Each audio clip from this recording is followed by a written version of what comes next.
Quando sua vida terminou tragicamente em um avião destroçado nas montanhas de Nevada, ela tinha apenas 33 anos.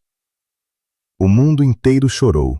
Clark Gable estava inconsolável, e o governo rapidamente a declarou heroína nacional. Mas, a portas fechadas, os chefões de Hollywood suspiraram aliviados. A história oficial eternizou Carole Lombard como uma boba risonha e esposa perfeita. Mas e se aquele sorriso deslumbrante fosse apenas uma fachada? Hoje, vamos revelar a verdade chocante sobre como uma mulher manteve toda a indústria do cinema em suas mãos. E por que, após sua morte repentina, Hollywood fez de tudo para apagar seu verdadeiro rosto para sempre. Carole Lombard entrou para a história do cinema como a mulher cujo nome é sinônimo de festa eterna, sagacidade brilhante e Clark Gable. O mito simplificou sua biografia a um conjunto de fotos deslumbrantes e um final trágico. Mas a realidade dessa carreira é muito mais complexa.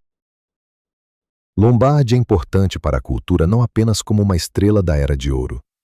Ela se tornou uma figura de época, provando que uma mulher pode ser forte, independente e dominante, mas só se conseguir convencer todos ao redor de que isso é apenas um jogo encantador. Ato 1. Introdução à ilusão de leveza. No cinema americano dos anos 30, o gênero de comédia excêntrica, conhecido como screwball comedy, exigia dos atores uma nova forma de existir em cena. Era um mundo onde os diálogos voavam como rajadas de metralhadora e a ação física nunca parava. Os atores se moviam a toda velocidade, interrompiam uns aos outros, derrubavam objetos, caíam e travavam duelos verbais como se trocassem golpes em um ringue de boxe. No centro desse furacão, cuidadosamente organizado, estava, frequentemente, Carole Lombard. Suas personagens invadiam salas respeitáveis, quebravam impiedosamente as regras burguesas de etiqueta, falavam mais rápido do que seus interlocutores conservadores conseguiam pensar e irradiavam uma energia vital absoluta, quase assustadora. Na tela, isso parecia um caos orgânico, sem freios. Para o público nas salas escuras, parecia que Lombard não estava atuando, mas simplesmente existindo em seu estado natural. Um estado de movimento contínuo e cintilante, impossível de ser domado ou interrompido. A cultura de massa tem a habilidade de fixar imagens marcantes como essas e, com o tempo, transformá-las em mitos convenientes e superficiais. Na história oficial da Era de Ouro de Hollywood, Carole Lombard ocupa um nicho bem definido e confortável para o público. Hoje, ela é lembrada principalmente como a loira arquetípica da era Art Deco, com um senso de humor impecável, a rainha indiscutível da comédia e aquela mulher cujo nome está para sempre ligado a Clark Gable.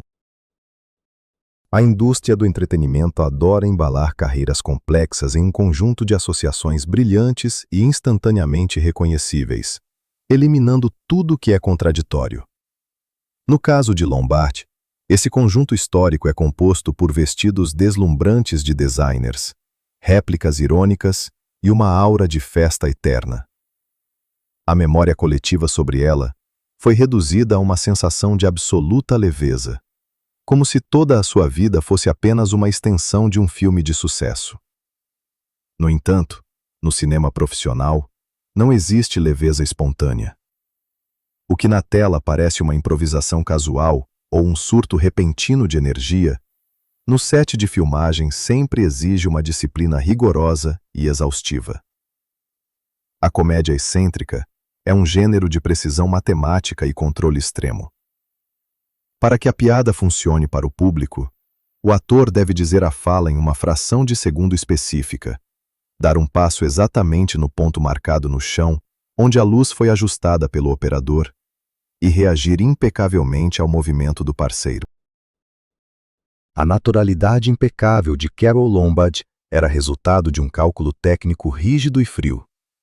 Por trás de sua loucura na tela, havia um controle absoluto sobre seu corpo, entonações vocais e timing cômico. O caos era apenas uma forma externa, uma bela embalagem cujo conteúdo era um trabalho rotineiro e exaustivo, que não perdoava relaxamento. Essa capacidade de trabalho oculta do público colidia diretamente com as regras não escritas do sistema de estúdios da época. Nos anos 30, das principais estrelas femininas de Hollywood, era exigida, acima de tudo, uma decoração impecável. A câmera deveria capturar uma beleza estática e inatingível, olhares lânguidos e silhuetas perfeitas dos figurinos. Às atrizes do escalão superior era prescrito serem objetos passivos de admiração masculina, e não motores autônomos da trama. Lombard possuía uma aparência clássica, quase aristocrática, que se encaixava perfeitamente nesses padrões de glamour. Mas ela se recusou categoricamente a congelar em cena como uma bela estatueta. Ela combinou essa casca glamourosa externa com uma liberdade física de comportamento, que naquela época era tradicionalmente considerada um privilégio exclusivamente masculino. Dentro do vestido elegante, escondia-se uma ousadia juvenil e uma prontidão para a ação. Sua capacidade de se mover livremente em cena e romper limites permitidos tornou-se sua principal ferramenta profissional.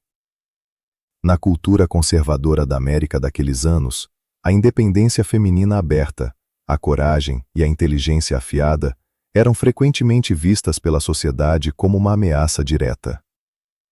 Se a atriz tentasse transmitir essas qualidades seriamente, exigindo igualdade com um patos dramático ou fazendo declarações diretas, a máquina dos estúdios rapidamente a suprimiria e a privaria de contratos.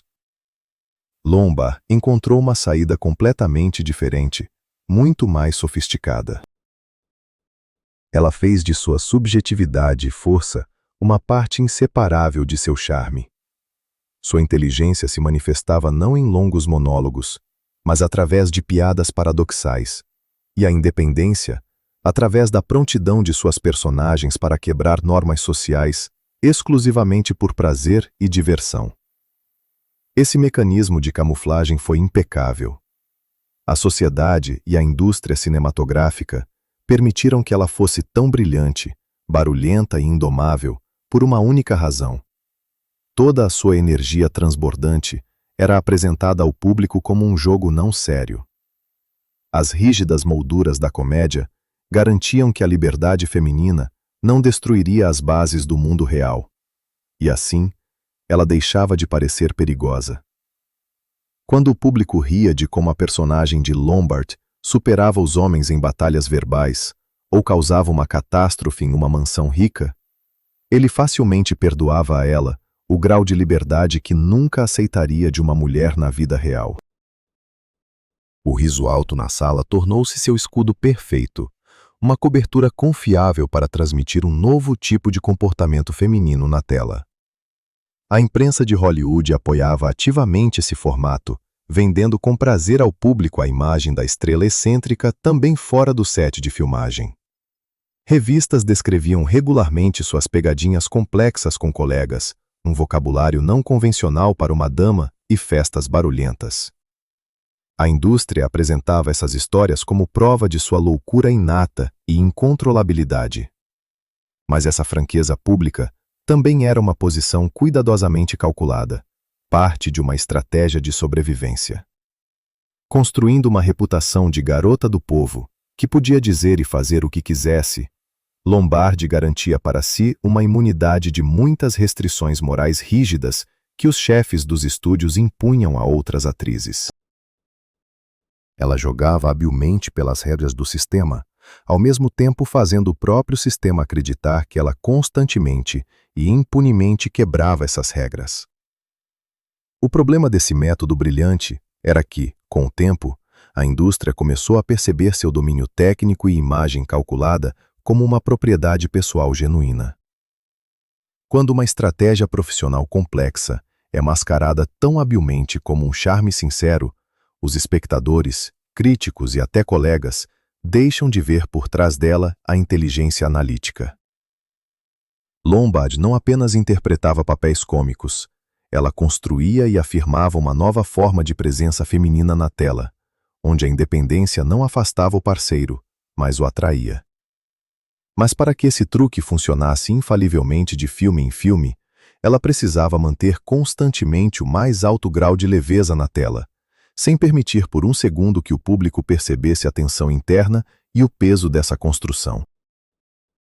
Esse nível de autocontrole, perspicácia nos negócios e compreensão profunda da psicologia humana não pode ser aprendida em cursos de atuação de estúdio ou adquirido de diretores. A habilidade de transformar o caos em ferramenta de trabalho, usar o humor como armadura e esconder uma ambição pessoal de aço atrás de um sorriso desarmante sempre se forma muito antes de assinar o primeiro grande contrato com um estúdio de cinema. Para entender de onde veio essa tenacidade inquebrantável de Carole Lombard e sua capacidade de manipular as expectativas dos outros, é necessário olhar para aquele período de sua vida em que jogar de ser independente não era parte de uma imagem de sucesso na tela, mas a única maneira disponível de se adaptar a uma realidade em mudança. Ato 2. Forjando a autonomia. Em outubro de 1914, Bessie Peters, esposa de um empresário abastado de Indiana, pegou seus 3 filhos e cruzou o país para se estabelecer em Los Angeles. Essa mudança praticamente pôs fim ao seu casamento. Para a filha mais nova, Jane Alice Peters, de 6 anos, a futura Carole Lombard, a troca de costa significou um reinício completo de sua trajetória social. Em vez de um crescimento previsível e protegido no conservador meio-oeste, a menina se viu em uma zona geográfica e social instável, onde o status da família precisava ser reconstruído. O rompimento do casamento dos pais não se fixou em sua biografia como uma catástrofe institucional ou uma pausa psicológica. Pelo contrário, tornou-se o ponto de partida para desenvolver uma atitude radicalmente diferente e pragmática em relação à realidade. Nessas novas circunstâncias, mãe e filha formaram uma aliança rígida e funcional. Bessie Peters recusou-se a cultivar em casa um ambiente de perda, vulnerabilidade ou ressentimento social. Ela transmitia um modelo de comportamento onde ambições estavam diretamente ligadas à necessidade de sobrevivência. No cotidiano delas, quase não havia espaço para a fraqueza sentimental, tradicionalmente associada à educação de meninas de classes abastadas da época. A vida em Los Angeles era vista como um projeto contínuo, exigindo mobilização constante de recursos, energia e uma avaliação absolutamente lúcida. A independência precoce naquela casa não era uma escolha ideológica, mas uma ferramenta básica para manter o padrão de vida. A própria atmosfera urbana de Los Angeles nos anos 10 e início dos anos 20 incentivava essa autonomia. Crescendo ao lado de 2 irmãos mais velhos, Jane Alice rapidamente adotou estratégias masculinas de socialização. Ela jogava beisebol, praticava atletismo e participava de igual para igual nas duras brincadeiras de rua. Essa igualdade física com os meninos não era um ato consciente de rebeldia contra as normas de gênero da época. Era antes o método mais eficaz de adaptação, uma forma de assegurar sua posição na hierarquia competitiva dos adolescentes. A menina aprendeu cedo uma regra simples: confiança física, rapidez de reação e a capacidade de não recuar diante de um conflito garantem segurança de forma muito mais eficaz do que seguir estritamente as regras de etiqueta. Essa experiência prática formou nela um tipo específico de liberdade corporal e psicológica. Enquanto a educação tradicional americana ainda exigia das jovens moderação, movimentos suaves e uma demonstração de passividade social, Jane Alice movia-se de forma brusca, confiante, ocupando o espaço que julgava necessário. A plasticidade masculina e a agressividade direta e não disfarçada tornaram-se seu estado natural.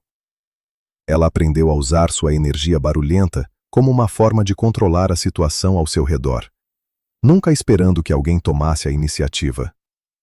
Curiosamente, essa praticidade dura e utilitária não contradizia em nada sua aparência. Nos últimos anos do ensino médio, Peters transformou-se em uma jovem com traços faciais perfeitos e delicados, que se encaixavam impecavelmente nos padrões de beleza clássica, quase aristocrática. Surgiu um paradoxo funcional. Visualmente, ela correspondia completamente à imagem de uma dama frágil e refinada, mas seu padrão comportamental permanecia estritamente pragmático, incisivo e sem concessões. Ela podia vestir roupas elegantes, mas falava alto, usava gírias grosseiras e dominava psicologicamente qualquer diálogo. Essa identidade híbrida tornou-se sua proteção confiável contra a pressão social. A independência de Jane Ellis estava completamente desprovida do patos do sacrifício. Era percebida pelos outros como um fato inalienável de seu temperamento biológico. Ela não esperava resgate ou apoio externo, pois a habilidade de autorregulação havia sido aperfeiçoada até o automatismo.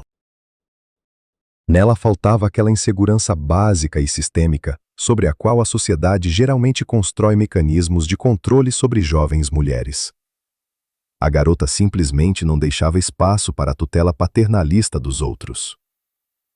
Até meados dos anos 20, nas ruas de Los Angeles, havia se formado uma pessoa totalmente autônoma, com uma velocidade de reação fenomenal, um sistema nervoso forte e uma compreensão extremamente clara de seus objetivos. Ela possuía o conjunto ideal de qualidades para sobreviver em qualquer ambiente de negócios altamente competitivo. No entanto, a indústria cinematográfica, cujos estúdios já se expandiam ativamente ao redor de sua casa, operava com demandas completamente diferentes, muito mais conservadoras. O mecanismo de produção de estrelas precisava de jovens mulheres bonitas, mas as regras institucionais ainda não previam cenários em que essas mulheres pudessem trazer para o set de filmagem sua verdadeira e incontrolável autonomia. Ato 3. Fachada decorativa. Em 1925, a jovem Jane Ellis Peters, com apenas 16 anos, assinou seu primeiro contrato completo com a Fox Film Corporation. Foi nesse instante que a máquina burocrática da indústria a rebatizou oficialmente como Carole Lombard, apagando parte de seu passado. Esse primeiro contato profissional não a apresentou ao alto nível da arte dramática, mas sim à mecânica impiedosa da produção industrial de ilusões visuais. Nos enormes e abafados estúdios, ela encontrou uma verdadeira linha de montagem. Maquiadores, figurinistas e iluminadores apagavam meticulosamente qualquer traço de individualidade, moldando sua aparência para se adequar ao padrão comercial da época. Nos primeiros filmes, tudo o que se esperava dela era ficar imóvel em cena, captar a luz e exibir o perfil simétrico certo. Para os chefões dos estúdios, ela não era uma pessoa com personalidade própria, mas apenas um material visual de qualidade. Era vista como a textura ideal para preencher o fundo das cenas, onde as decisões principais eram sempre dos atores homens, deixando às mulheres o papel de complemento bonito. O sistema de estúdios do final dos anos 20 e início dos 30 operava sob regras institucionais rígidas, onde a corporeidade feminina era o principal produto de exportação da fábrica de sonhos de Hollywood. A arquitetura de cada cena era construída para transformar a atriz em um objeto precioso, quase museológico. Vestidos de seda pesados, esquemas complexos de iluminação e mise-en-scènes estáticas e milimetricamente calculadas ditavam um ritmo específico de existência na tela.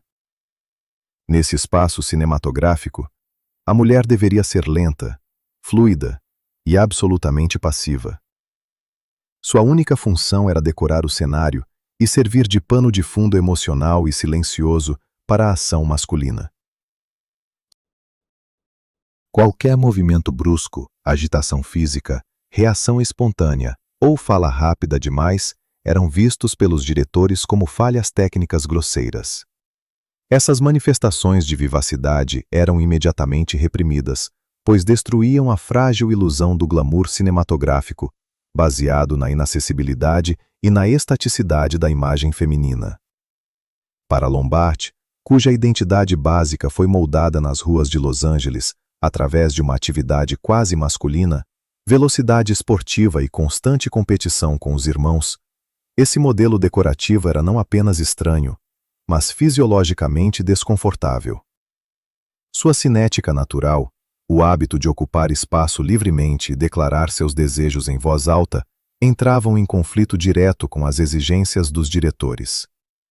Nos papéis iniciais preservados, é claramente visível como ela precisava desacelerar artificialmente, conter sua energia interna e imitar uma melancolia lânguida que não lhe era natural.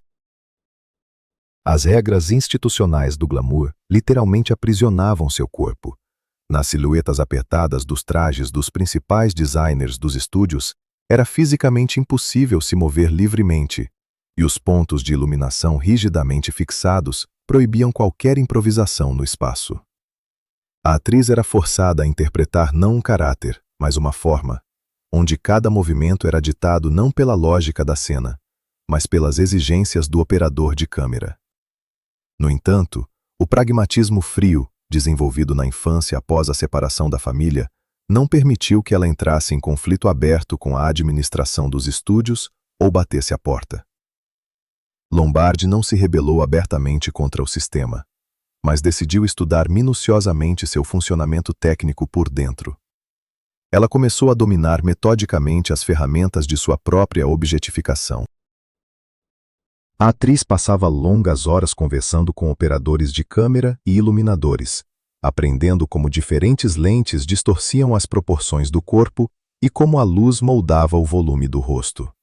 Ela aprendeu a posar para centenas de fotos publicitárias obrigatórias, de maneira a maximizar o charme exigido pelos estúdios com o mínimo de gasto energético interno. Essa brilhante adaptação às regras do jogo permitiu que ela se firmasse na indústria. Ela conseguia papéis constantes em melodramas típicos, detetives comuns e histórias românticas, desempenhando perfeitamente a função de uma bela fachada que os produtores precisavam para encher os cinemas. Mas essa mimetização impecável tinha seu alto custo profissional. Ao se transformar em uma modelo de estúdio ideal e infalível, Lombard ficou presa em sua própria universalidade e obediência. No início dos anos 30, a administração da Paramount Pictures a usava como uma peça conveniente e intercambiável de um grande mecanismo.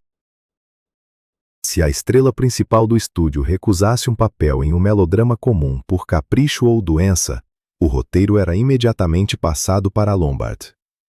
Ela obedientemente interpretava esposas sofredoras, órfãs ingênuas, vítimas das circunstâncias e mulheres fatais.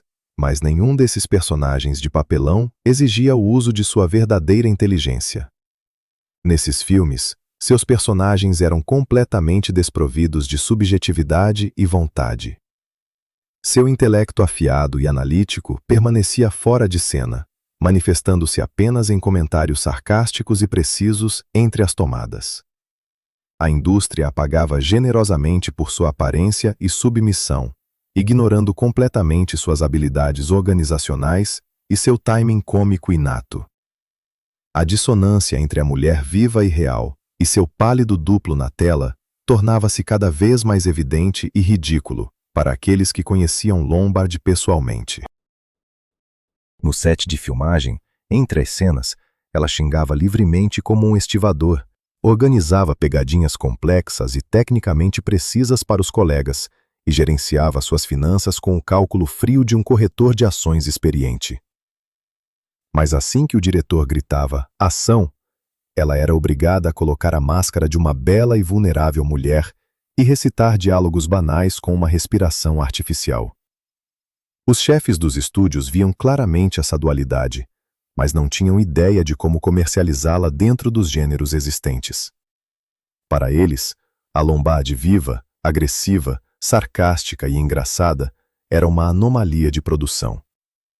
Essa anomalia precisava ser cuidadosamente escondida do público em geral atrás de uma densa parede de campanhas de relações públicas para não prejudicar a venda de ingressos para seus melodramas lacrimosos.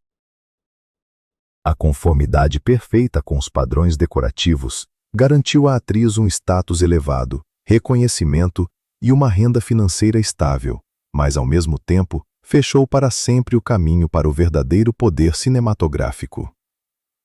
Enquanto Lombardi obedientemente jogava pelas regras do glamour clássico de Hollywood, ela permanecia apenas uma função em histórias alheias, um belo e submisso complemento aos atores principais que moviam a ação adiante.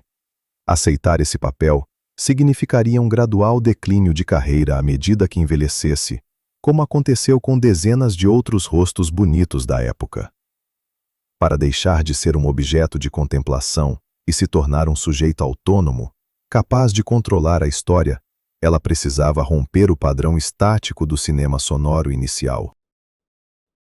Era necessário encontrar um território dentro do sistema industrial onde sua velocidade fenomenal, acidez, inteligência e disposição para o absurdo deixassem de ser considerados defeitos profissionais e se transformassem em uma ferramenta absolutamente legítima de poder sobre o público. Ato 4. O espaço da excentricidade.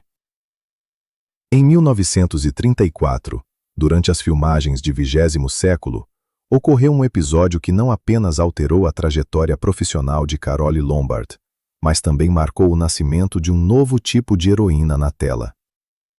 O diretor Howard Hawks, ao observar suas tentativas esforçadas, mas reprimidas, de se encaixar no papel de uma atriz dramática refinada ao lado do veterano John Barrymore, interrompeu as filmagens. Ele levou Lombard de lado e exigiu que ela parasse imediatamente de interpretar o papel decorativo de uma dama nobre. Hawks sugeriu que ela se comportasse exatamente como fazia fora do set. Falasse rápido, não se envergonhasse de reações bruscas e, se necessário, usasse força física contra o parceiro. No próximo take, Lombard explodiu em emoções e literalmente chutou Barrymore. Essa espontaneidade abrupta e quase agressiva destruiu instantaneamente a teatralidade artificial da cena e deu ao filme uma tensão completamente nova e inédita. Esse momento específico tirou a atriz de um papel decorativo estático e a lançou em um espaço cinematográfico totalmente novo. O gênero da comédia excêntrica, no qual ela entrou com esse filme, estava apenas começando a se formar como uma resposta à necessidade do público de romper normas sociais. Ao contrário das histórias românticas tradicionais, onde o mundo na tela era ordenado, previsível e sujeito a regras estritas de decoro, a screwball comedy era construída sobre um caos total e incessante. Era um ambiente onde salas de estar respeitáveis se transformavam em campos de batalha, e os diálogos lembravam rajadas de metralhadora, sem tempo para reflexão. Para Lombard, esse gênero emergente não foi apenas mais uma etapa na carreira. Tornou-se o único nicho institucional possível onde sua cinética inata, ousadia de garoto e volume eram totalmente legitimados. O que os diretores de melodramas clássicos consideravam um defeito técnico, agitação e falta de feminilidade, aqui paradoxalmente se tornou o principal e mais valioso motor da trama. Mergulhando na excentricidade, Lombard começou a transmitir na tela um nível de liberdade física e psicológica que historicamente era uma prerrogativa inabalável exclusivamente dos atores masculinos. No clássico narrativo de Hollywood, a distribuição de papéis era clara. O homem agia e a mulher reagia. O homem conquistava espaço, tomava decisões e movia a história adiante, enquanto a mulher decorava esse espaço e servia como prêmio. Lombard quebrou impiedosamente essa disposição estabelecida. Suas heroínas iniciavam conflitos, invadiam escritórios alheios sem cerimônia, arremessavam objetos, interrompiam interlocutores com firmeza e ditavam o ritmo de qualquer cena sozinhas. Ela abertamente apropriou-se da subjetividade masculina, recusando categoricamente ser um prêmio passivo no final da história. Pela primeira vez, uma personagem feminina tornou-se absolutamente igual e muitas vezes dominante no enredo, cuja vontade e energia moldavam diretamente a realidade do filme. A sociedade americana conservadora dos anos 30 nunca teria aceitado tal grau de dominância feminina se fosse apresentada seriamente na tela. A transmissão de agressão aberta, inteligência rápida e independência absoluta em um tom dramático inevitavelmente tornaria a heroína um personagem negativo, uma ameaça à ordem social ou um marginal que, pelas leis do gênero, deveria ser severamente punido no final. Mas o formato da comédia funcionou como um escudo social e de censura perfeito. A absurdidade das situações, a mímica exagerada e o grau geral de loucura incessante diminuíam o pathos do que estava acontecendo. A inteligência afiada e a força de Lombard eram habilmente embaladas em piadas. O público ria alto da absurdidade das situações, e era esse riso que tornava a liberdade feminina segura, aceitável e legítima para a percepção em massa. A sociedade perdoava de bom grado a independência de suas heroínas, apenas porque havia como um jogo temporário e encantador, que não ameaçava a realidade. O instrumento mais importante desse jogo sutil foi a dissonância visual calculada. Lombard não abandonou sua beleza aristocrática, nem adotou o papel simplificado de uma garota do povo, vestida com roupas de trabalho largas. Pelo contrário, ela manteve e intensificou todo o arsenal de glamour de estúdio. Na tela, ela era uma mulher com um penteado perfeito e complexo, vestida com vestidos de seda fluida dos melhores designers de Hollywood, que a qualquer momento poderia cair no chão, iniciar uma briga física ou lançar uma longa tirada sarcástica no limite. Essa dissonância cognitiva entre a aparência impecável e status e o comportamento completamente incontrolável e anárquico criava na tela um efeito verdadeiramente hipnótico. Ela provou claramente que a atratividade externa não exclui o perigo interno, e a elegância não obriga à submissão. Esse método inovador transformou completamente a estrutura da interação romântica no cinema. Nos filmes com Lombard, o amor deixou de ser um processo de espera passiva, suspiros lânguidos ou sofrimento silencioso. Tornou-se um combate de alta velocidade e duro entre duas inteligências fortes.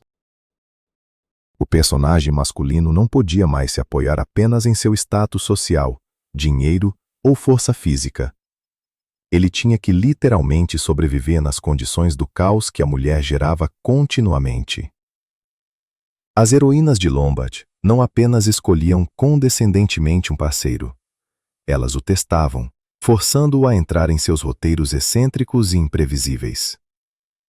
O verdadeiro charme de seus personagens estava precisamente nessa capacidade fenomenal de destruir o mundo ordenado e familiar do homem e obrigá-lo a jogar de acordo com suas próprias regras, que mudavam constantemente. A indústria cinematográfica, focada principalmente em indicadores financeiros e bilheteira, rapidamente percebeu o potencial comercial desse novo tipo de heroína na tela. Os chefes de estúdio perceberam que o público estava disposto a comprar ingressos em massa para o espetáculo da independência feminina, desde que fosse habilmente embalado em um formato seguro de excentricidade. Os principais roteiristas começaram a escrever textos especificamente para o ritmo único e a organicidade de Lombard, incorporando nas cenas um amplo espaço para sua atividade física e duelos verbais. Ela deixou de ser uma engrenagem substituível no mecanismo de produção de melodramas típicos e se tornou o principal elemento estruturante de um novo gênero altamente lucrativo. A enorme indústria, que até recentemente tentava encaixá-la em um rígido molde decorativo, agora era forçada a se adaptar ao seu temperamento, escalando ativamente esse formato para todo o mercado cinematográfico. Na percepção do público em geral e dos jornalistas sociais, esse sucesso profissional sem precedentes parecia um triunfo da naturalidade absoluta. De fora, parecia que Lombard não fazia nenhum esforço no set. Apenas transferia seu caráter real, indomável e divertido para o filme. A comédia excêntrica vendia brilhantemente a ilusão de uma festa contínua e leve, onde o riso e o caos surgiam do nada. No entanto, Gerar uma ação tão densa, sincronizada e ininterrupta dentro do quadro não tinha absolutamente nada a ver com diversão espontânea. O que o público entusiasta tomava como um surto natural de energia, na verdade, exigia uma arquitetura rigorosa, processos de produção matematicamente precisos e um nível de controle metódico sobre si mesma e o espaço que geralmente ficava muito além da compreensão do espectador comum. Ato 5. A estrutura do caos. Em 1937, Carole Lombardi deu um passo profissional que destruiu completamente os princípios básicos do sistema de estúdios de Hollywood. Após cumprir um contrato padrão de vários anos com a Paramount Pictures, ela se recusou terminantemente a assinar um novo acordo que a tornaria exclusiva de uma única corporação. Nos anos 30, o sistema de contratos de 7 anos dava aos estúdios um poder absoluto e monopolista sobre os atores. Os executivos escolhiam os papéis, controlavam a imagem pública, podiam alugá-los para concorrentes por lucro próprio e afastá-los do trabalho sem pagamento por qualquer recusa em filmar. Sair dessa estrutura rígida para se tornar uma agente livre era considerado quase um suicídio profissional para uma atriz. No entanto, Lombardi assumiu esse risco, começando a negociar cada projeto individualmente. Essa decisão jurídica sem precedentes não se baseava em intuição ou caprichos de estrela, mas em um cálculo frio e pragmático e na compreensão de seu próprio valor de mercado. A prática dessa autonomia exigia que ela elevasse sua gestão de carreira a um nível completamente diferente. Como jogadora independente, Lombardi não recebia mais cronogramas prontos dos administradores dos estúdios. Ela começou a atuar como uma produtora oculta de seus próprios filmes. A atriz revisava pessoalmente os roteiros enviados, limitava rigidamente suas aparições na tela a 2 ou 3 filmes por ano para evitar saturação de mercado e exigia o direito legal de aprovar diretores e parceiros principais. Além disso, ela começou a negociar uma porcentagem das bilheteiras, algo extremamente raro na indústria daquela época. Ela conscientemente construiu ao seu redor uma estrutura corporativa completa, onde seu nome era o principal ativo e ela mesma a diretora executiva, tomando decisões estratégicas-chave. Para manter esse nível de influência e não permitir que os estúdios a enganassem na fase de produção, a atriz precisava de um entendimento absoluto, quase engenhoso, do lado técnico do cinema. No set, o que o público via como um surto repentino de energia excêntrica era, na verdade, o resultado de uma preparação matematicamente precisa. Lombardi estudou minuciosamente distâncias focais de lentes, especificidades de diferentes tipos de filmes e esquemas de iluminação de estúdio. Em vez de se retirar obedientemente para a confortável sala de maquiagem entre as tomadas, ela permanecia constantemente no set, analisando a geometria do quadro com a equipe de filmagem. Seus movimentos mais caóticos e rápidos nos cenários eram calculados ao centímetro. Ela se movia de forma a nunca sair da zona de luz ideal, mantendo para a câmera a ilusão de liberdade incontrolável e espontânea. Esse nível de envolvimento técnico conflitava fortemente com a demanda industrial pela ilusão de glamour fácil. A fábrica de sonhos vendia há décadas o mito da estrela submissa, cuja presença na tela era apenas resultado do trabalho de um diretor homem. A demonstração aberta de compreensão de logística, orçamentos e princípios de montagem por parte de uma mulher era vista pelo pessoal técnico como uma violação grosseira da hierarquia. Lombardi resolveu esse conflito institucional com maestria, mascarando seu controle total sob a fachada de uma garota do povo, pragmática e rude. Ela não dava palestras sobre ótica para a administração. Ela traduzia suas exigências técnicas em piadas afiadas, jogava pôquer com os iluminadores e usava generosamente gírias de Porto. Assim, ela controlava discretamente a dinâmica do set, sem ferir o ego profissional da equipe de filmagem e alcançando o resultado visual ideal sem um título formal de gestão. A própria estrutura do gênero de comédia excêntrica ditava a necessidade de tal rigidez arquitetônica oculta e resistência física colossal. Uma cena de comédia bem-sucedida, onde os personagens interrompem uns aos outros, derrubam móveis e se movem rapidamente em um espaço confinado, requer a precisão de um mecanismo de relógio complexo. Um atraso na reação, mesmo que por uma fração de segundo, destrói irreversivelmente o timing e mata a dinâmica do episódio.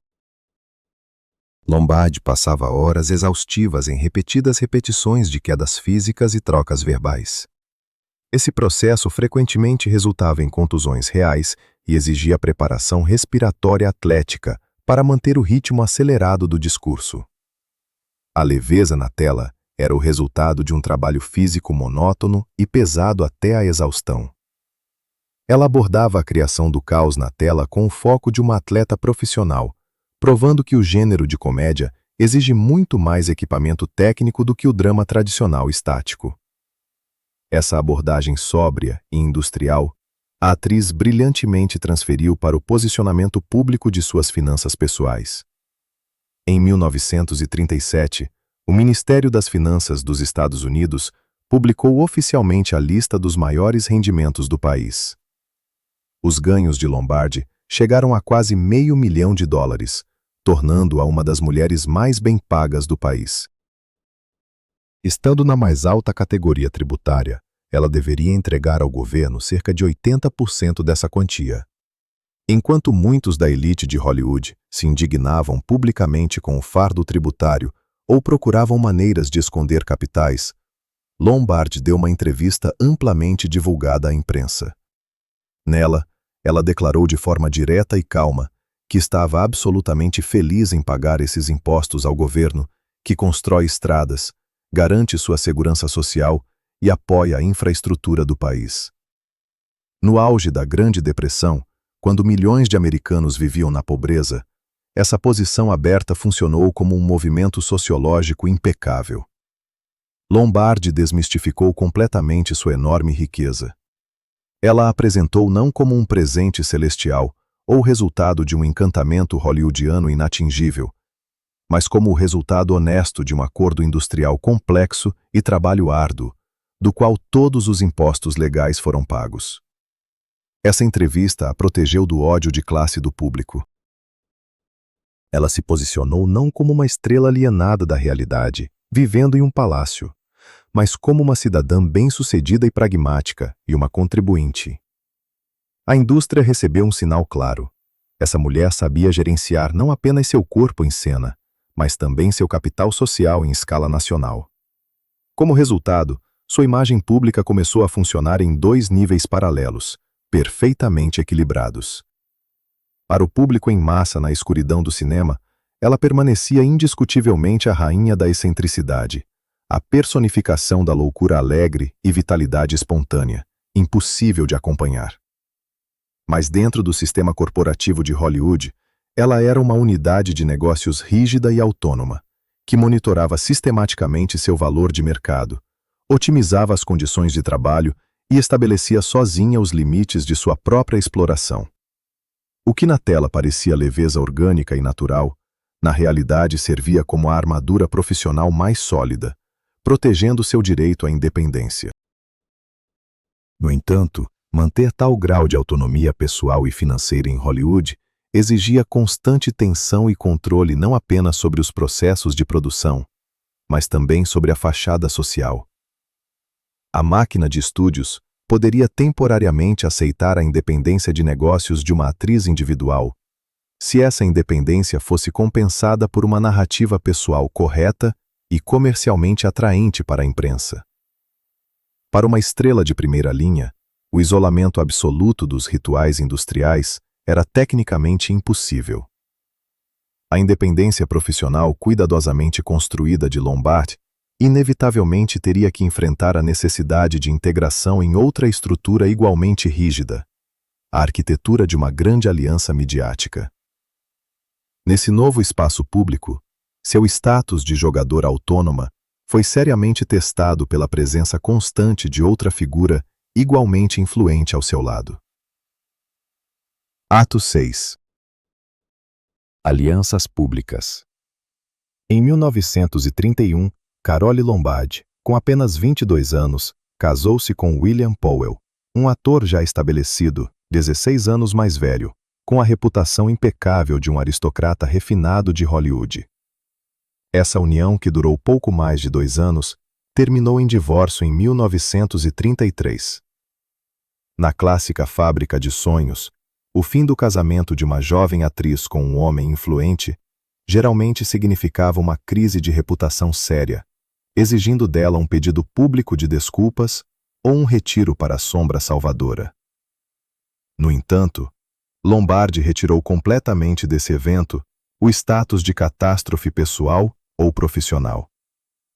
Ela conduziu o processo de separação com a elegância pragmática de uma parceria de negócios, recusando-se categoricamente a assumir o papel de vítima ou esposa traída dos tabloides. Essa abordagem sóbria logo rendeu dividendos industriais sem precedentes. Em 1936, quando Lombard já havia se firmado como uma estrela da comédia excêntrica, o estúdio Universal estava produzindo a comédia Meu Mordomo Godfrey. Powell, escalado para o papel principal masculino, impôs uma condição rígida à direção. Sua parceira deveria ser exclusivamente sua ex-esposa. O fato de que os ex-cônjuges não apenas coexistiam pacificamente, mas também uniram seus capitais profissionais para criar um sucesso comercial, tornou-se uma sensação. Lombard demonstrou claramente ao público e aos produtores que sua vida pessoal não era um obstáculo para o trabalho. Ela sabia isolar emoções dos processos de negócios, transformando circunstâncias pessoais potencialmente destrutivas em uma ferramenta confiável para fortalecer sua influência na tela e nas finanças. O verdadeiro teste de sua capacidade de manter a autonomia veio com o segundo casamento, com Clark Gable, em 1939. Naquela época, Gable carregava o título não oficial, mas amplamente reconhecido, de Rei de Hollywood. Na hierarquia midiática, qualquer união com uma figura desse calibre automaticamente transformava a mulher em um apêndice ao status monumental do cônjuge. A lógica industrial sugeria que, ao lado do principal símbolo romântico da época, a atriz deveria reduzir sua própria atividade, suavizar sua imagem pública e se concentrar na função de esposa ideal da maior estrela do cinema americano. A magnitude da personalidade de Gable poderia facilmente engolir a identidade profissional de qualquer parceira, reduzindo seu significado cultural ao papel de pano de fundo decorativo para seus triunfos.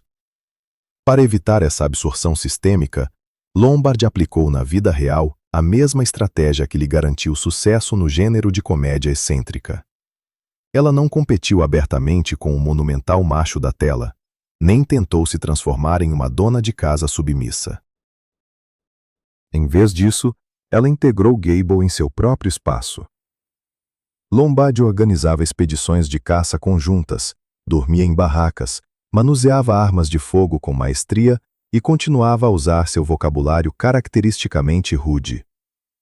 A imprensa registrava com entusiasmo esse paradoxo. A deslumbrante loira de Hollywood, que dividia igualmente com o principal homem do país o lazer masculino austero. Ela se posicionava não tanto como uma esposa reverente, mas como uma parceira igual, melhor amiga e companheira independente. Jornalistas e o público aceitaram prontamente esse modelo, pois ele se encaixava perfeitamente no já familiar enredo da tela. O casamento de Lombard e Gable passou a ser visto como uma continuação viva de um filme de sucesso, onde a independência da mulher não desafia o homem, mas apenas destaca sua força através do jogo conjunto. O casal adquiriu um rancho no Vale de San Fernando, na Califórnia, onde cultivavam cítricos e criavam aves. Essa imagem de americanos abastados, mais simples, trabalhando na terra, tornou-se uma solução de comunicação brilhante.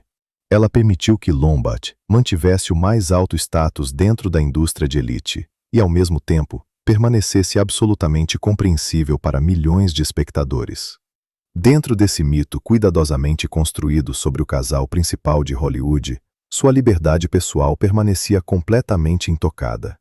No início dos anos 40, Carole Lombard alcançou uma posição institucional excepcional. Ela conseguiu criar uma construção sem precedentes para uma mulher daquela época. Manteve consistentemente o status de uma das atrizes mais bem pagas, controlava seus contratos, não perdia apelo de bilheteira e estava em um casamento público com o principal ídolo da nação, sem se tornar sua sombra. Suas trajetórias profissional e pessoal convergiram em um ponto de equilíbrio perfeito, onde o caos calculado da excentricidade coexistia pacificamente com o pragmatismo empresarial e o bem-estar familiar documentado. Ela subjugou completamente as regras do jogo industrial, provando que a autonomia feminina pode ser comercialmente bem-sucedida. Mas essa arquitetura de vida impecavelmente construída já se preparava para enfrentar circunstâncias históricas de escala global, que estavam completamente fora do controle dos estúdios e não deixavam espaço para manobras cômicas fáceis. Ato 7. Interrupção da trajetória. Em janeiro de 1942, logo após a entrada oficial dos Estados Unidos na Segunda Guerra Mundial, o governo fez um apelo direto à indústria cinematográfica de Hollywood para mobilizar recursos financeiros.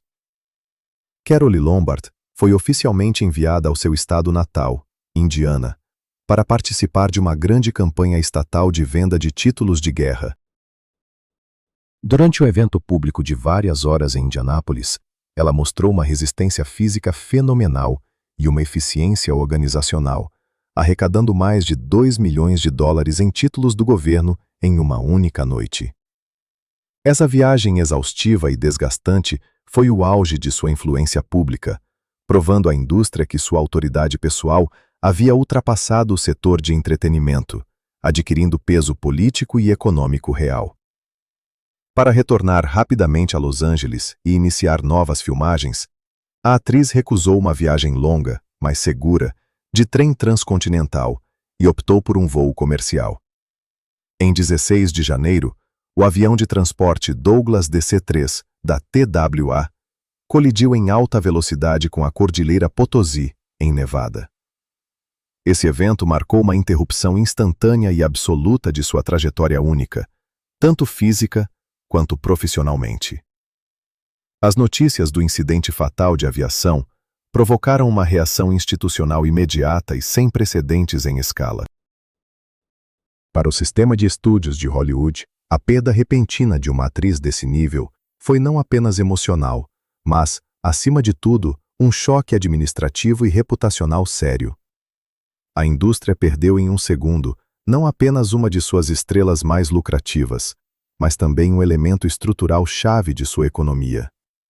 Com a guerra global já em andamento, a máquina burocrática da fábrica de sonhos não podia se dar ao luxo de uma pausa prolongada para um luto descontrolado. Um protocolo rígido e padrão de gestão de crises foi imediatamente acionado. A figura complexa e autônoma de uma profissional ativa teve que ser rapidamente reformulada em um objeto compreensível, gerenciável e seguro da memória coletiva nacional. As circunstâncias da turnê governamental forneceram a estrutura ideológica perfeita para essa rápida transformação midiática. Como o voo fazia parte de um programa oficial de arrecadação de fundos de guerra, o aparato governamental e os serviços de imprensa dos estúdios integraram o evento de forma sincronizada e magistral em uma narrativa patriótica. A administração do presidente Franklin Delano Roosevelt proclamou oficialmente Lombard como a primeira mulher a cair no cumprimento do dever cívico nos esforços de guerra dos Estados Unidos. Essa decisão política anulou instantaneamente seu status anterior de estrela excêntrica da comédia. O Estado apropriou-se completamente de sua imagem, transferindo a atriz da categoria de jogadora de negócios independente e pragmática para a de símbolo nacional impecável. Logo, esse processo de monumentalização tomou forma literal. O governo nomeou um navio de transporte, esse Carole Lombard, em sua homenagem, transformando-a definitivamente em um ativo estatal. Essa monumentalização em larga escala exigiu uma limpeza meticulosa e metódica de sua biografia pública de quaisquer contradições incômodas. A Carole Lombard viva, a mulher que manipulava habilmente os chefes de estúdio, usava gírias portuárias no set, negociava duramente sua porcentagem nas bilheteiras e defendia abertamente sua autonomia financeira perante as autoridades fiscais, foi sistematicamente apagada dos obituários oficiais. Um símbolo de sacrifício nacional, por definição, não podia possuir as qualidades de uma tática corporativa dura. A imprensa e as companhias cinematográficas, em um esforço conjunto, reescreveram sua história, focando a atenção do público exclusivamente em sua elegância, abnegação angelical e absoluta lealdade ao dever estatal. Sua vitalidade aguda, conflituosa e contraditória foi rapidamente substituída por uma hagiografia plana e impecável, conveniente para o consumo em massa. A presença pública de Clark Gable acelerou e solidificou esse processo de mitologização. Jornalistas registraram detalhadamente e sem piedade a reação do principal ator do país à perda repentina, transformando circunstâncias familiares privadas em um espetáculo midiático de grande escala. Dentro desse novo e trágico roteiro, o valor profissional autônomo de Lombard foi retrospectivamente subordinado ao mito do grande romance de Hollywood. A indústria deixou de posicioná-la como uma entidade independente que construiu seu próprio império. Agora, ela estava fixada para sempre na consciência coletiva como a metade ideal, prematuramente perdida, de uma união lendária. Sua longa e feroz luta pela independência foi suavemente recodificada em uma história de devoção feminina absoluta, convenientemente embalada nos moldes de uma tragédia romântica clássica. A decisão posterior de Gable de se alistar na Força Aérea apenas reforçou essa ligação simbólica, transformando suas biografias em um díptico patriótico inseparável. O lançamento de seu último projeto cinematográfico concluído, a sátira anti-guerra Ser ou Não Ser, do diretor Ernest Lubitsch, foi a demonstração mais clara de como a memória institucional neutraliza a arte viva. O filme era uma comédia extremamente afiada e arriscada, na qual Lombard estava no auge de sua forma intelectual. Sua personagem, uma atriz teatral, manipulava habilmente oficiais da Gestapo, demonstrando não apenas excentricidade física, mas um nível superior de domínio intelectual em cena. No entanto, o processo de pós-produção coincidiu tragicamente com o desastre nas montanhas de Nevada. Em pânico, a direção do estúdio começou a fazer alterações censuradas na edição final, cortando uma fala de sua personagem sobre o que poderia acontecer em um avião, temendo uma reação negativa do público chocado. Mas a principal mudança irreversível ocorreu na ótica do próprio espectador. O público ia aos cinemas não para uma comédia ousada e subversiva que quebrava regras. As pessoas iam para uma cerimônia de despedida oficial, documentada em filme. O riso do público nas salas escuras agora inevitavelmente se misturava com a pesada consciência da perda, o que efetivamente e para sempre atenuava a força radical e anárquica de sua última atuação na tela. Do ponto de vista da estratégia corporativa de longo prazo dos chefes de Hollywood, a parada repentina da carreira de Lombard paradoxalmente resolveu para o sistema de estúdios um problema estrutural extremamente perigoso. No início dos anos 40, a atriz acumulava um nível sem precedentes de influência administrativa e financeira para uma mulher. Ela avançava com confiança para o controle total de produção de seus futuros projetos, construindo uma fortaleza de negócios confiável. A mecânica tradicional de Hollywood descartava impiedosamente atrizes que ultrapassavam a marca dos 35 anos, mas Lombard se preparava para contornar esse sistema de obsolescência física por meio do poder gerencial. Se sua expansão profissional continuasse, Hollywood conservadora teria que se adaptar sistematicamente às regras do jogo ditadas por uma mulher influente, envelhecendo e absolutamente independente, que não poderia ser tecnicamente intimidada com a perda de contrato ou um papel ruim. O desastre aéreo removeu de forma brusca e definitiva esse desafio institucional, fixando-a para sempre na idade segura de 33 anos. Interrompida no auge de sua atratividade física e poder de carreira, Lombard instantaneamente se tornou o material ideal e maleável para arquivamento histórico. A indústria não precisava mais negociar financeiramente com ela, fazer concessões sem precedentes na escolha de diretores ou temer seu intelecto mordaz e analítico no set. As circunstâncias trágicas e repentinas proporcionaram à máquina de Hollywood uma saída impecável, embora cruel. A fábrica de sonhos teve a oportunidade de demonstrar um respeito profundo e formalizado pela superestrela caída, enquanto lançava um mecanismo de longo prazo para transformar sua energia viva, perigosa e incontrolável em um mito estático e confortável, que não poderia mais ameaçar ninguém. Ato 8. Lenda segura. Em 1999, o Instituto Americano de Cinema divulgou um registro oficial das maiores lendas do cinema clássico de Hollywood. Carole Lombard conquistou o 23º lugar nessa lista monumental. Os comentários oficiais que acompanham essas classificações institucionais costumam destacar seu brilhante senso de humor, seu status como rainha indiscutível da comédia excêntrica e sua breve e mitificada união com Clark Gable. Esse ato de catalogação histórica demonstra como a memória coletiva da gigantesca indústria do entretenimento funciona de maneira impecável e pragmática. O sistema de estúdios e seus arquivistas eternizaram a estética visual da atriz e sua associação com o gênero, eliminando completamente o complexo poder administrativo, financeiro e produtivo que ela construiu por trás de seu charme contínuo nas telas. Décadas após o fim de sua carreira, a profissional complexa e calculista que gerenciava seus próprios contratos e controlava a geometria de cada cena foi reduzida a um pôster histórico plano e confortável de se consumir.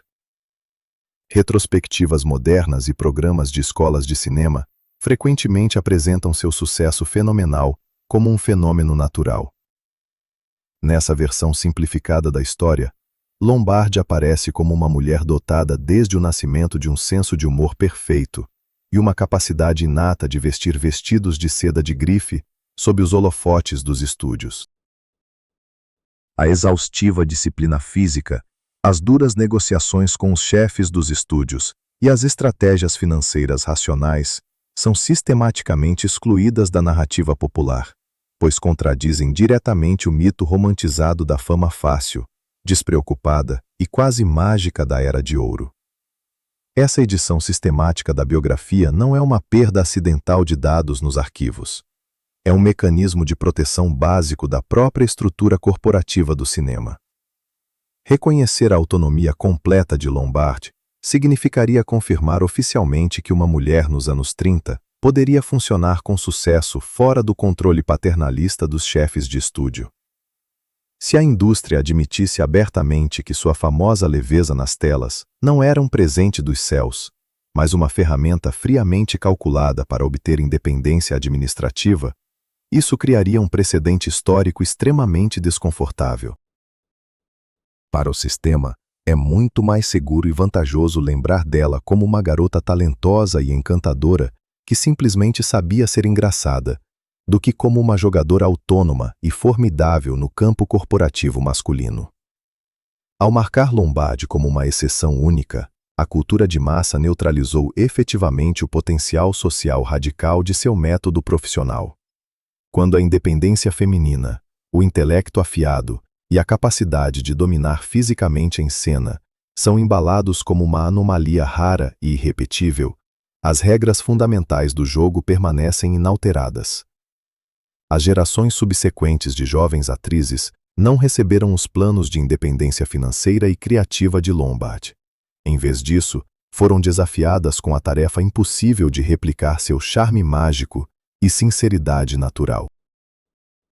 Isso permitiu que as grandes empresas de cinema continuassem a explorar novos rostos sob as antigas regras, mantendo-as firmemente dentro das rígidas estruturas contratuais, enquanto as atrizes tentavam, sem sucesso, reproduzir a leveza orgânica que, para Lombard, era apenas uma máscara protetora. A própria evolução industrial do gênero da comédia após sua saída serve como a confirmação mais clara desse nivelamento sistêmico. O formato excêntrico que Lombard legitimou e transformou em um dos principais pilares financeiros de Hollywood nos anos 30, evoluiu gradualmente para uma comédia romântica mais previsível e segura. No processo dessa transformação comercial, a imagem da heroína incisiva, dominante e intelectualmente superior foi metodicamente suavizada. O caos cinético agressivo e a incrível velocidade de reação, com os quais Lombard quebrava o tradicional monopólio masculino na tomada de decisões em cena, foram substituídos por uma desajeitada doçura cômica, uma ingenuidade social básica e a busca obrigatória pela aprovação masculina no final da história. A indústria cinematográfica manteve a fórmula cômica que gerava lucros estáveis com a venda de ingressos, mas cuidadosamente removeu a ameaça do verdadeiro poder feminino. Isso provou que o nível fenomenal de autonomia pessoal de Lombard foi permitido pelas chefias dos estúdios apenas como um experimento temporário e estritamente localizado, e não como uma nova norma para todos. A especificidade da preservação de seu legado revela um paradoxo sociológico persistente que continua a definir em grande parte os mecanismos da cultura de massa. A sociedade ainda consome com enorme prazer o espetáculo da independência feminina absoluta, mas apenas quando está devidamente isolado dentro dos limites do gênero de entretenimento e desprovido de consequências sociais reais. O público está disposto a admirar a heroína usada e afiada, aplaudir sua capacidade de destruir a ordem patriarcal e superar completamente seus parceiros, porque sabe que, após 1h30, a sessão terminará, as luzes se acenderão e nada mudará no mundo real. Lombard entendia perfeitamente essa brecha psicológica fundamental e a explorava com o máximo de vantagem comercial e pessoal, tornando sua força socialmente aceitável exclusivamente através de um formato de jogo estiloso e virtuoso. O paradoxo de seu mito histórico é que essa camuflagem multifacetada garantiu sua imortalidade cultural inquestionável. Ao contrário de muitos colegas talentosos da época, cujas carreiras foram trituradas pela máquina dos estúdios, Lombard não ficou na memória como uma vítima da exploração industrial ou uma lutadora exausta pela igualdade. Ela entrou para a história como uma vencedora absoluta, uma estrela brilhante que sempre ria por último. No entanto, o preço inevitável dessa bela imortalidade foi o quase completo apagamento da memória sobre a imensa tensão, o foco implacável e a disciplina produtiva que cada segundo de sua liberdade nas telas exigia. Sua estratégia profissional funcionou tão impecavelmente que acabou enganando até mesmo a história, fazendo com que as gerações futuras acreditassem sinceramente que seu poder gerencial era apenas um efeito colateral de sua beleza e natureza alegre. O significado final de Carole Lombard na cultura do século XX não é determinado pelas circunstâncias trágicas que interromperam sua biografia, mas pelo brilhante e estritamente pragmático compromisso que ela conseguiu impor ao sistema corporativo mais conservador de seu tempo. Ela provou na prática que uma mulher pode alcançar liberdade operacional total dentro de uma indústria rigidamente controlada, desde que o público nunca perceba o peso dos esforços aplicados. A indústria não suprimiu sua vivacidade. Ela simplesmente a transformou cuidadosamente em um padrão dourado, seguro e estático. A cultura ainda prefere ver uma mulher verdadeiramente forte e independente como um milagre admirável, mas único, para não ter que reescrever as regras para todas as outras. E o fato de que por trás dessa encantadora ilusão de leveza sempre se escondeu um intelecto disciplinado e de aço, permanece o truque mais bem-sucedido e indecifrado da história do cinema clássico. Carole Lombard não quebrou a máquina corporativa de Hollywood. Ela a superou com maestria. Sua maior vitória foi fazer a indústria conservadora jogar pelas suas regras, fingindo estar apenas se divertindo. Ela escondeu seu intelecto afiado e sua habilidade nos negócios atrás de uma fachada de comédia brilhante, onde a independência feminina explícita parecia não ser uma ameaça à ordem estabelecida, mas sim uma excentricidade encantadora. A interrupção repentina dessa trajetória fixou sua imagem no ponto mais conveniente para a cultura de massa.